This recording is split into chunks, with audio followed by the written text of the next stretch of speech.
പ്രകൃതി സംരക്ഷണ പ്രവർത്തനം നടത്തിയ ഇടം തന്നെ പ്രകൃതി പോയി. ഇതിൽ കൂടുതൽ നമ്മൾ എന്തു പറയാനാ?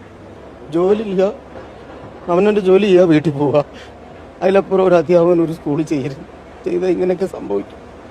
ജോലി ചെയ്യുക, വീട്ടിൽ പോവുക, ജോലി ചെയ്യുക, വീട്ടിൽ പോവുക, അതുമാത്രം മതി. അല്ലെങ്കിൽ ഇങ്ങനെയൊക്കെ സംഭവിക്കും.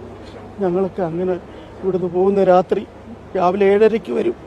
കേരളത്തിൽ എവിടെയെങ്കിലും 7:30 പഠിത്തം തുടങ്ങുന്ന സ്കൂളുണ്ടോ? ഇവിടെ ഒക്കെ ഇരുന്നാ ഞങ്ങൾ പഠിപ്പിക്കുന്നത്. ഇവിടെ എല്ലാം ഇരുന്ന് പഠിപ്പിക്കും. മക്കളോട് പറയും, നിങ്ങൾ ലോകത്തിലെ ഏറ്റവും ഭാഗ്യം ചെയ്ത മക്കളാ. ഈ പുഴയോരത്ത് ഇരുന്ന് പഠിക്കാനുള്ള ഭാഗ്യം ലോകത്ത് ആർക്കാ കിട്ടുക?